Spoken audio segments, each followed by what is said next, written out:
Assalamualaikum warahmatullahi wabarakatuh. Perkenalkan, nama saya Halisa Salma Maulida dengan NIM 2410911320013 dengan dosen pengampu Dr. Oski Liandri, Magister Kesehatan. Di sini saya ingin menjelaskan mengenai anatomi kardiorespirasi dan juga anatomi klinis. Nah, pertama-tama di sini ada bagian traktus respiratorius. Di sini terbagi dua, ada yang superior dan juga inferior. Superior itu ada nasus, sinus paranasalis, dan juga paring. Sedangkan di inferior ada laring, trakea, bronchus, bronchiolus terminalis, bronchiolus respiratorius, ductus alveolaris, sacus alveolaris, dan juga alveolus. Nah, masuk ke nasus externus. Di sini ada os frontale. Di sini os frontale itu tulang dahi yang membentuk bagian atas hidung. Lalu ada os nasale. Os nasale ini dia menghubungkan tulang frontal dengan cartilago nasi. Lalu di sini ada cartilagines nasi laterales, alaris minor sama cartilago septinasi. Nah, alaris minor ini dia terbagi dua lagi ya, ada yang lateral sama medial. Nah, lalu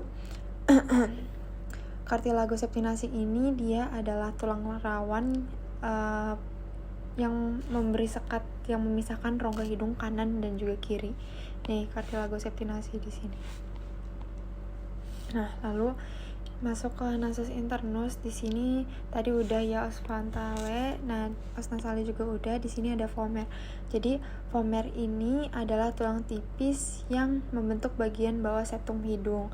Lalu ada os ethmoidale. Ini ada terdiri dari crista galli, lamina cribosa, lamina perpendicularis. Os ethmoidale itu tulang berpori yang membentuk atap rongga hidung. Lalu kalau crista galli sendiri itu dia itu termasuk struktur tulang pada os ethmoidal yang menonjol ke atas. Lalu di sini os sphenoidale. Os sphenoidale ini dia tulang yang ada di dekat rongga hidung. Baik, masih di nasus internus. Jadi di sini ada kongka-kongka, yang di sini adalah kongka nasalis superior, di sini kongka nasalis media, dan juga terakhir ada kongka nasalis inferior. Dan di sela-sela kongka ini ada saluran yang disebut dengan meatus nasi. Jadi tergantung peletakannya lagi. Kalau di atas berarti meatus nasi superior, di tengah meatus nasi medius, dan juga kalau yang di bawah adalah meatus nasi inferior. Nah, di sini juga ada vestibulum nasi. Nah, vestibulum nasi ini gunanya dia untuk tempat masuknya udara. Nah, masuk ke sinus paranasalis. Jadi sinus paranasalis kita mulai dari sini. Ini ada yang pertama di bagian sini ada sinus frontalis. Dia terletak di tulang dahi dan fungsinya itu sebagai rongga udara. Lalu ada sinus sphenoidalis yang agak ke belakang dan bawah. Ini dia letaknya di belakang rongga hidung ya. Nah, lalu ada hiatus semilunaris. Hiatus semilunaris ini dia itu celah di dinding lateral hidung yang menghubungkan sinus dengan rongga hidung. Lalu ada hiatus satunya lagi, hiatus maxillaris. Dia lubang penghubung antara sinus maxillaris dan juga rongga hidung. Nah, lalu kalau dibuka lagi di bawahnya kongka itu ada sinus maxillaris. Di sini sinus maxillaris itu sinus terbesar yang terletak di pipi gitu. Baik, di sini kita masuk ke faring dan laring. Terus kalian juga bahas nasofaring, orofaring, dan laringofaring. Nah, di sini bisa dilihat yang penting ada epiglotis, terus di sini ada aditus laringis, terus ada cartilago thyroidea, plica vocalis, nanti dibahas lebih dalam. Terus tonsilla pharyngealis, ostium pharyngeum, tubae auditivae. Nah, di sini pertama-tama tonsilla pharyngealis. Jadi tonsilla pharyngealis ini adalah jaringan limfoid di nasofaring yang berfungsi sebagai pertahanan tubuh. Terus kita bahas sini dulu. Nah, di sini ada torus tubarius. Jadi torus tubarius itu struktur yang melingkar di dekat muara tuba eustachius. Terus di sininya yang buletannya ini adalah ostium pharyngeum tubae auditivae. Jadi saluran yang menghubungkan nasofaring dengan telinga tengah. Dan juga ada palatum mole. Nah, palatum mole ini dia langit-langit lunak yang membatasi nasofaring dan orofaring. Oh ya, gini ya. Jadi torus tubarius tadi adalah tonjolan di sekitar ostium tuba auditivae. Terus yang ostium pharyngeum tuba auditivae itu lubang faring dari tuba eustachius. Nah, terus di sininya yang ini ada recessus pharyngeus, itu tuh ruang di belakang torus tubarius tadi. Nah, selanjutnya kita bahas di sini. Ini ada uvula atau palatum mole. Ini ujung langit-langit lunak. Lalu ada ini di bawahnya ini ada tonsila palatina, atau biasanya lebih sering kita kenal itu dengan amandel gitu. Nah, selanjutnya tadi epiglotis ya, di atas ini tadi kita bahas epiglotis itu dia semacam katup untuk menutup trakea saat menelan. Nah, sedangkan aditus laringis ini pintu masuk ke laring. Ini tadi di bagian laring ofaring ya masuknya kalau plika-plikaan, jadi ada plika vokalis dan juga plika vestibularis, terus ada juga rima glotis. Selanjutnya kita masuk ke bagian trakea. Jadi di sini ada kartilagunya, ada 2, tiroidea sama krikoidea. Terus ada juga tulangnya di sini namanya cartilaginous trachealis, dan di antara cartilaginous trachealis itu ada ligamen annularia. Nah, terus di sini juga ada ini tuh merupakan pars membranacea, jadi bagian posterior trakea yang nggak punya cincin tulang rawan. Biasanya dia terdiri dari otot-otot polos gitu, jadi dia lebih fleksibel. Nah, di sini kita masuk ke bronchial tree, atau di sini ya nih, pertama kita bahas bifurcatio tracheae, atau kalau kita lihat dari dalam itu disebutnya carina. Kalau dari luar tadi bifurcatio tracheae itu tempat percabangan trakea menjadi bronkos utama kanan dan kiri. Ini ada dextra sama sinistra ya, jadi dia tuh juga sebagai landmark anatomi untuk intubasi. Nah, terus di sini udah disebutkan ada bronchus lobaris superior dexter, bronchus superior sinister, terus ada bronchiolus principal yang dexter sama sinister. Ini bronchus yang lobarisnya di bawah, yang inferior gitu. Selanjutnya, nah kita masuk ke bagian pulmo. Jadi di sini nanti kita bakal bahas lobus-lobusnya, terus visuranya. Jadi ada, kalau di dexter ada 3 lobus, visuranya ada 2. Kalau di sinister lobusnya cuma 2, visuranya 1. Oke. Yang lebih jelasnya di sini ya. Nanti ini yang dexter, di sini lobus superiornya, inferiornya, sama lobus medius. Terus yang membagi antara lobus superior dan juga lobus medius itu ada namanya visura horizontalis. Yang membagi antara lobus medius sama lobus inferior itu di sini ada namanya visura obliqua. Nah, bagian apexnya itu di atas, terus bagian bawahnya itu basis pulmonis. Nah, terus di sini ada yang facies mediastinalisnya ya. Nah, di sini terlihat ini ada hilum pulmonisnya, terus ini terbagi nih, lobus superior, lobus inferior, terus yang ini lobus medius, ini bagian dextra ya. Nah, di sini ada masuk ke lobus sama visuranya, tadi ya udah jelas nih bagian sinisternya. Ini lobus superiornya cuma ada 2 ya, lobus superior sama inferior. Terus yang memotong di antara lobus superior dan inferiornya itu ada visura obliqua. Terus di sini ada margo anteriornya, di sini margo inferiornya. Nah, lanjut ke hilum pulmonis.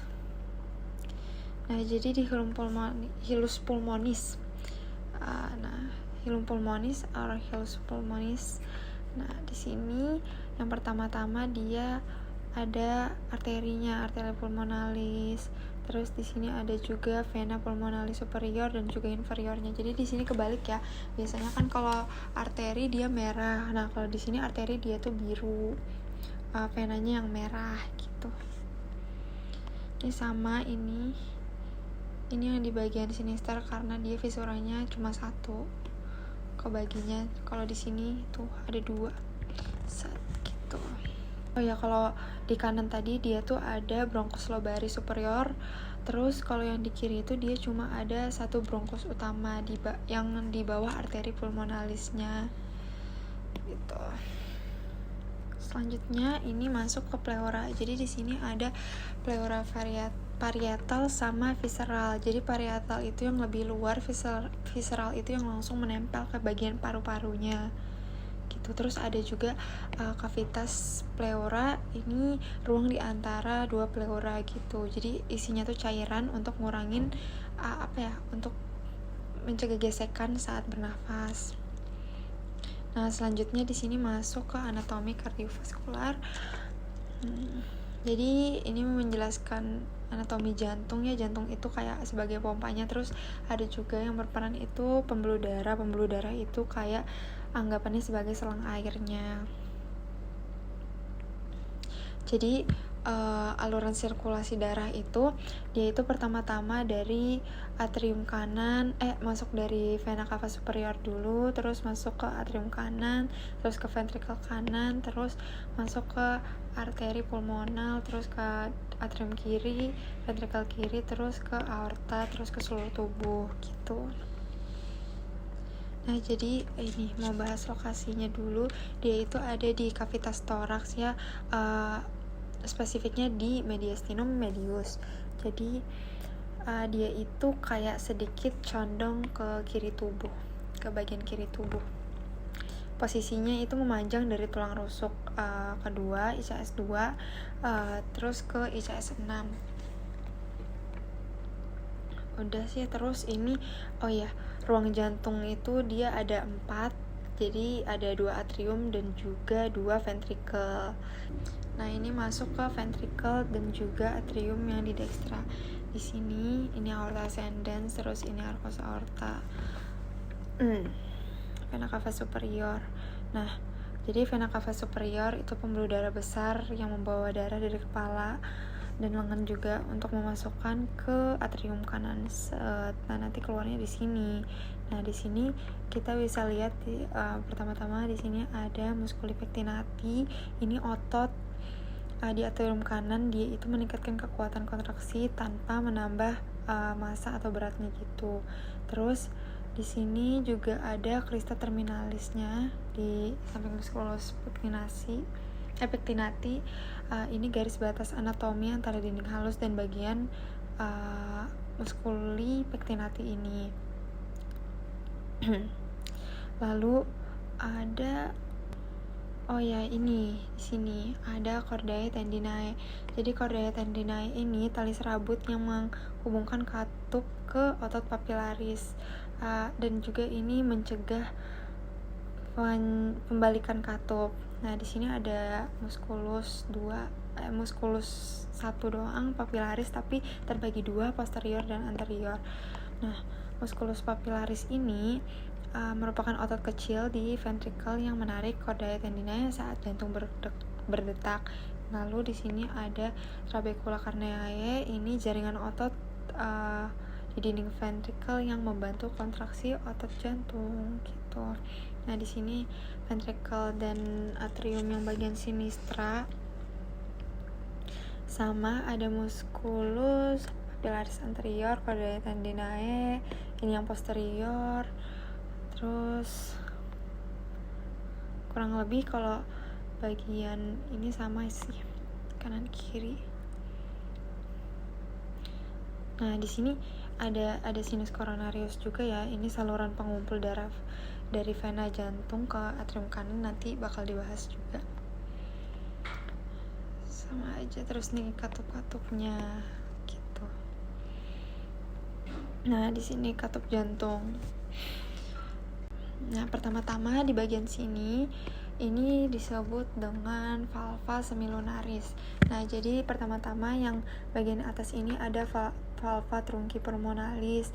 Terus dia ada yang bagian anterior, dextra sama sinistra. Terus jadi cara pembacaannya itu valva trunci pulmonalis. Misalnya yang ditanyakan di sini, jawabannya valvula semilunaris anterior. gitu. Sama dengan yang valva aorta gitu, sama juga, tapi di sini letaknya dextra, sinistra sama posterior. Jadi bedanya ini anterior, yang ini posterior gitu.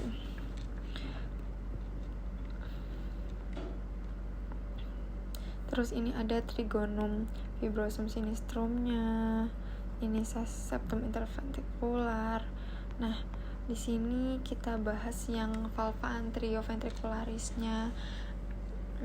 Kalau di katup AV ini disebutnya cuspis ya. Jadi misalnya yang ditanyakan di sini berarti valva atrioventricularis sinistra atau valva mitralis juga bisa. Terus yang ini valva anterioventricularis dextra atau valva tricuspidalis. Nah, tinggal bagian ininya aja di sini, bagian anterior, di sini bagian posterior. Terus kalau sini ada 3 bedanya nih, ada yang anterior, terus yang ini septalis, dan juga di sini posterior. Nah, selanjutnya kita masuk ke sulcus.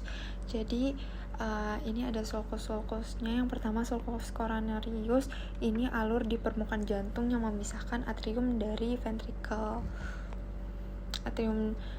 Memisahkan atrium kanan dan juga ventricle kanan nih. Nah, terus ada sulcus interventricularis anterior, ini memisahkan ventricle kanan dan kiri di bagian permukaan depan gitu.